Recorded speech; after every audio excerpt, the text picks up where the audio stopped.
السلام علیکم دوستوں، میں ہوں سعید الرحمان اور آپ دیکھ رہے ہیں السعید انفارمر۔ آج کا ہمارا ٹاپک ہے گفتگو کے آداب۔ سرکار دو عالم صلی اللہ تعالیٰ علیہ وآلہ وسلم جب گفتگو فرماتے تھے تو نہایت ہی سنجیدگی کے ساتھ بلکہ ٹھہر ٹھہر کر گفتگو فرماتے تھے تاکہ سننے والوں کو اچھی طرح سے سمجھ آ جائے اور ہر الفاظ کا مطلب جو ہے وہ واضح ہو جائے۔ اب گفتگو کے حوالے سے میں کچھ سنتیں جو ہیں وہ آپ کو بتاؤں گا کہ جس طرح پہلے نمبر پہ ہے کہ مسکرا کر بات کریں۔ جب بھی کسی سے بات کریں تو مسکرا کر بات کرنا سنت ہے۔ اس کے بعد نمبر 2 پہ ہے چلا چلا کر بات کرنا، جیسا کہ آج کل ہمارے ہاں رائج ہے، یہ خلاف سنت ہے۔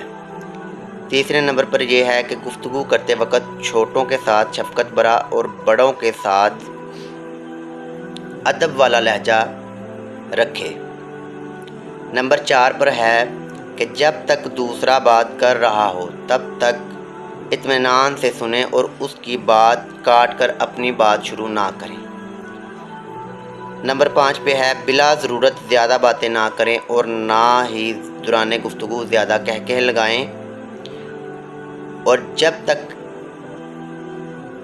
بات کرنے والے کی بات مکمل نہ ہو جائے تب تک آپ خاموشی سے اس کی بات کو سنیں اور اس کی بات ختم ہونے سے پہلے اپنی بات شروع نہ کریں۔ اب کچھ آداب ہیں جو گفتگو کے آداب ہیں وہ میں بیان کرتا ہوں، جس طرح کہ جب بھی کسی کے پاس جائیں تو سلام کرنے میں پہل کریں، آہستہ آواز میں اور نرمی سے بات کریں، اپنی بات چیت میں اچھے اور مہذب الفاظ کا چناؤ کریں، صرف ضروری باتیں کریں اور غیر ضروری باتوں سے اجتناب کریں،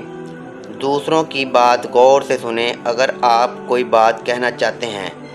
تو دوسروں کی بات ختم ہونے کا انتظار کریں، اور جب آپ کسی سے بات کریں تو کوشش کریں تم کہنے کی بجائے آپ کا استعمال کریں،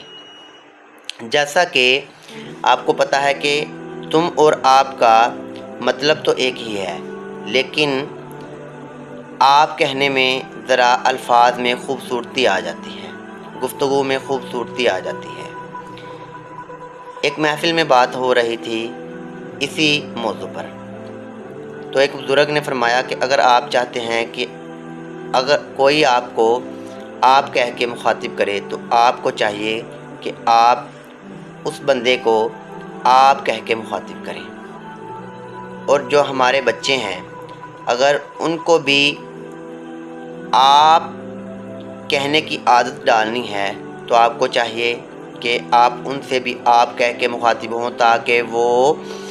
آپ کو جب بھی مخاطب کریں تو آپ کو آپ کہہ کے مخاطب کریں۔ تو ناظرین، اسی کے ساتھ مجھے اجازت دیجیے، ملیں گے نئی ویڈیو کے ساتھ۔ اللہ حافظ۔